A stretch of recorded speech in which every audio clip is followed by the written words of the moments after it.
Pensa Brasil, com Rodrigo Aidar. Como toda segunda-feira, é hora de conversar com o Rodrigo Aidar. O nosso assunto de hoje é o protagonismo, inevitável, mais uma vez em 2022, que veremos no STF. Serão muitos os assuntos a serem decididos na Suprema Corte Brasileira, a começar pela questão da vacina. Aidar, o que está na pauta do Supremo e o que a gente pode esperar já para os primeiros dias ou primeiras semanas de 2022? Bom dia para você, Feliz Natal. Bom dia, Megali, Feliz Natal, querido. Bom dia, Ellen, também. Bom dia aí aos nossos ouvintes, às nossas ouvintes. Megali, o Supremo Tribunal Federal começa o ano do jeito que terminou, né?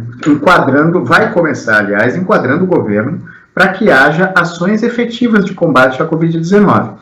Essa semana, o ministro Ricardo Lewandowski deve receber informações sobre essa ideia maluca de exigir prescrição médica para vacinar crianças. Então, a gente vai terminar. Eu ouvia há pouco na programação a Natália Pazzi dizendo da resposta da secretária executiva do Ministério da Saúde, de que a vacina é perfeitamente segura. Isso vai integrar as informações que chegam ao Supremo.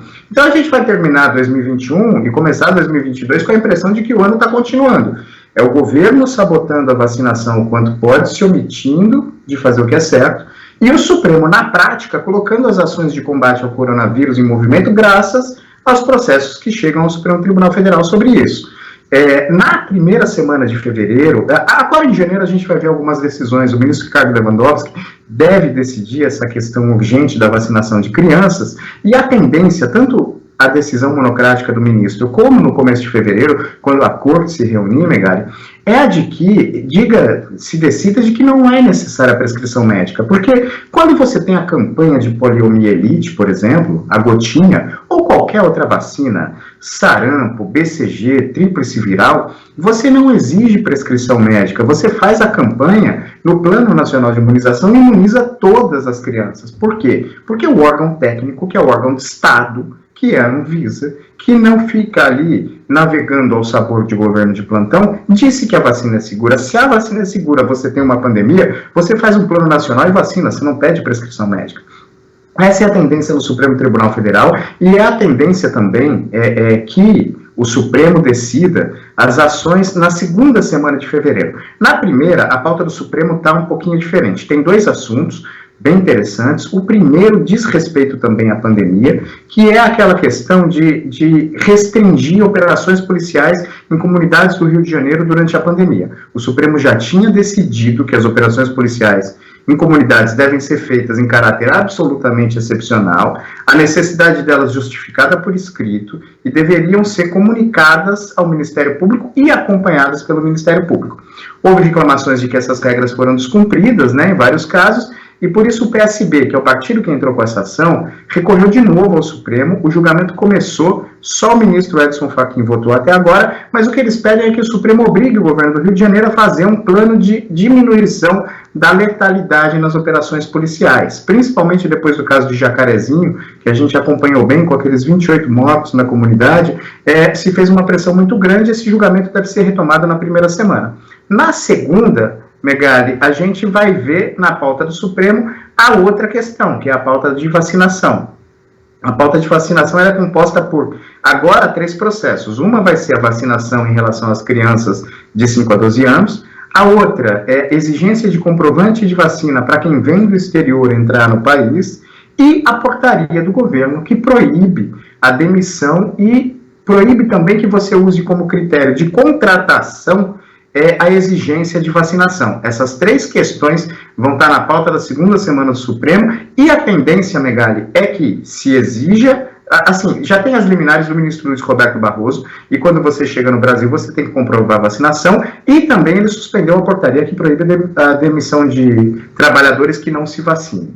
Então, isso não está resolvido, mas está, por enquanto, por liminar. E a tendência é que essas 2 liminares sejam mantidas, e também seja mantida a eventual decisão do ministro Ricardo Lewandowski, que determine que o governo faça a vacinação das crianças sem essa exigência absurda que não há para vacinação de nenhuma outra doença infantil, de exigir prescrição médica, que vai causar uma dificuldade imensa principalmente para a população mais pobre, que não tem acesso direito ao médico, ao pediatra, para poder pegar a receita e vacinar suas crianças, né, Megali? A gente já falou bastante desse assunto, não quero me tornar redundante aqui, isso já matou até o meu comentário aqui. Agora, sobre a questão das operações policiais, se essa era uma decisão já questionável e polêmica lá atrás, né, mesmo tendo sido embasada em critérios técnicos, a gente estava no auge de uma pandemia, mas ao mesmo tempo era um aviso público aos bandidos que eles podiam tomar conta de bairros e regiões inteiras, porque sabiam que não estavam à mercê da possibilidade de serem alvos de uma operação policial. Nesse momento em que a gente vai ter um Réveillon com queima de fogos em Copacabana, não faz o menor sentido você manter essa proibição. A questão da letalidade, outra coisa, outra discussão, mas você proibir operações num momento como esse já não faz mais sentido. Agora, ainda a respeito do STF, Aidar, todo mundo de olho no André Mendonça, né? Como é que vai ser a atuação de André Mendonça? Ele vai ser um representante do governo no STF, um bolsonarista, como quer o presidente, né, que diz que agora ele tem 20% da corte, ou vai agir de maneira independente? A gente vai ter logo nos primeiros meses, né, nas primeiras semanas, a oportunidade de observarmos a atuação de André Mendonça em questões que interessam diretamente a Bolsonaro e as tais das pautas de costumes também, né, Aidar?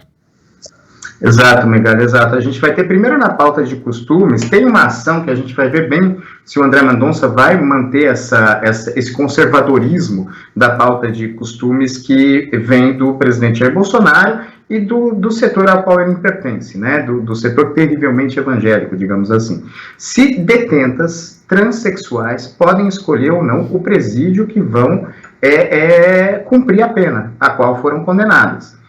Você pode optar pelo presídio feminino ou se podem optar pelo presídio masculino. Essa é uma questão que está empatada em 5-5, Megali, esperando a chegada do André Mendonça para ser decidida. A aposta maior é de que ele diga que não pode fazer essa escolha e ponto final é presídio masculino. Mas vamos ver de fato se isso vai se manter. É uma das questões. A outra é o ensino de gênero nas escolas. Ele vai relatar essa ação se deve haver ou não ensino, políticas sobre ensino de gênero nas escolas.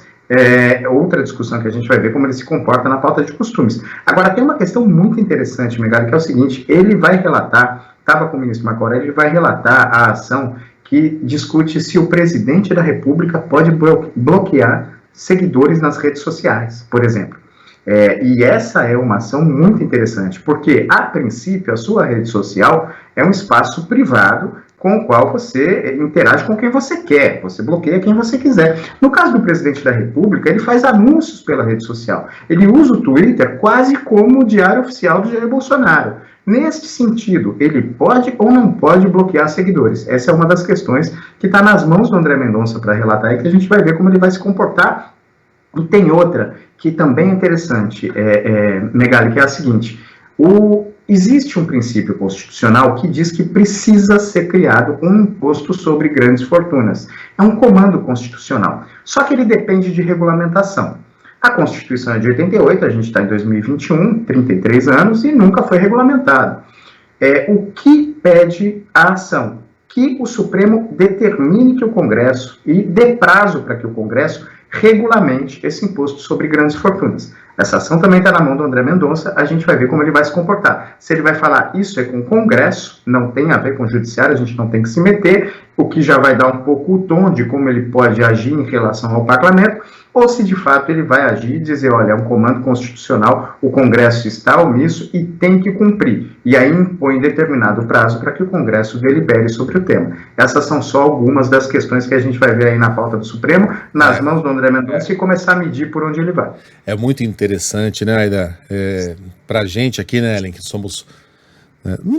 também não vou nos diminuir tanto a ponto de nos colocar como palpiteiros, né? Mas a gente tenta, na medida do possível, estudar, né, entender os dois lados e tal, mas num mundo em que o certo hoje é você ter uma opinião muito firme sobre absolutamente tudo, eu não tenho vergonha de dizer que eu não tenho nenhuma opinião, que eu não consegui formar opinião sobre essas duas questões aí.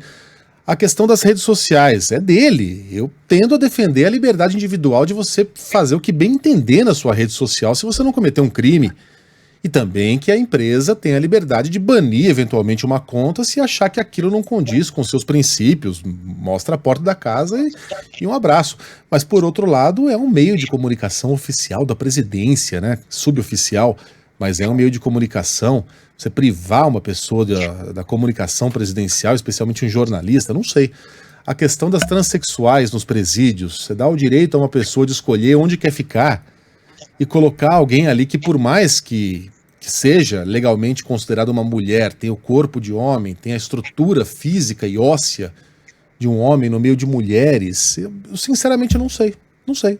Você consegue ter uma opinião? Não, eu não consigo, não consigo fechar, até porque são fatores muito complexos que tem que ser levado em conta nessa decisão. Por isso, inclusive, a importância de você ter pessoas com notório saber no STF, né? E Exato. não só pessoas que defendem bandeiras ideológicas, porque elas vão ter que levar em consideração múltiplos fatores psicológicos, biológicos, para poder fazer essa avaliação. Se você está ali só representando uma bandeira, fica muito difícil. Fica difícil. Aidar, só para terminar, nosso tempo está super esgotado, então, em um segundo, quando a gente fala em taxação de grandes fortunas, o que é uma grande fortuna no Brasil?